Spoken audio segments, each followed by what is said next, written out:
Imagine at 9 years old being diagnosed with cancer and told you could never go in the sun again, at least not without a lot of skin protection. According to St. Jude Children's Research Hospital, 500 children are diagnosed with pediatric melanoma each year, and cases of adolescents and young adults have been rising each year. I was diagnosed with stage 3A pediatric melanoma when I was 9 years old.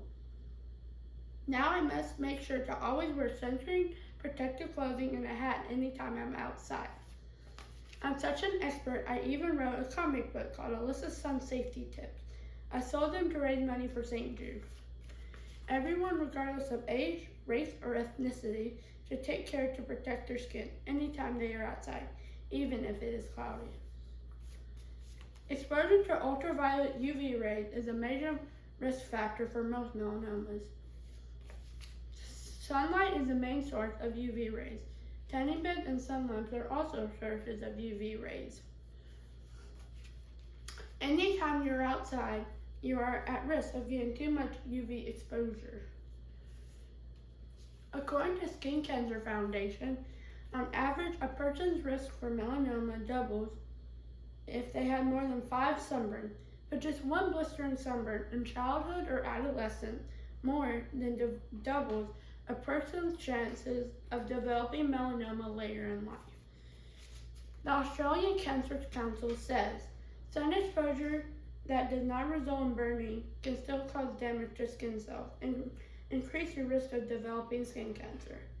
Natural UV rays are not great for your skin, but artificial are even worse. Many people, but especially adolescent and young women, like to go to tanning beds. Tanning beds can be harmful to your skin and cause skin cancer.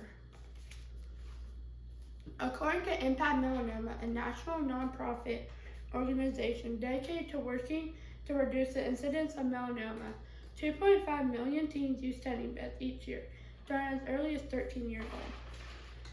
The more you tan and the younger you start tanning, the more likely it is that you will get melanoma.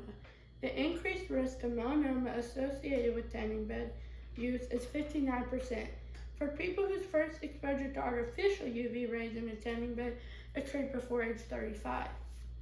The AAD, American Academy of Dermatology Association, is a group of dermatology experts. Their website tells you that the evidence that indoor tanning dramatically increases your risk of getting skin cancer is so strong that the U.S. Food and Drug Administration, FDA, requires warning on labels on all indoor tanning equipment. Being outside is a part of staying healthy. Getting fresh air and exercise is great for you. So here's how you can still enjoy the great outdoors and keep your skin protected. There are several things you can do when you are going to be outside to cover your skin and keep it healthy. According to charlesdermatology.com, a higher number of SPF isn't always better. For example, a sunscreen with SPF 30 blocks only about 97% of UVB rays, while a sunscreen with SPF 50 blocks about 98%. So an SPF of 30 is good enough.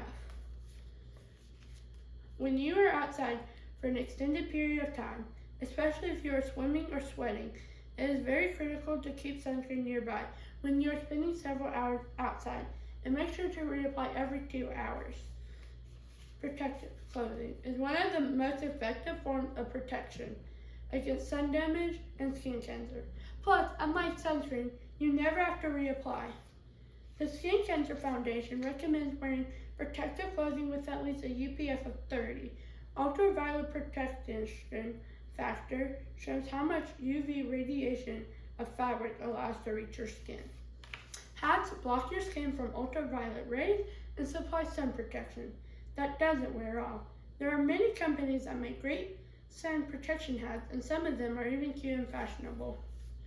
People of all ages and skin tones need to practice sun safety habits, including always wearing sunscreen, protective clothing, and avoid tanning beds, because too much sun exposure can lead to cancer.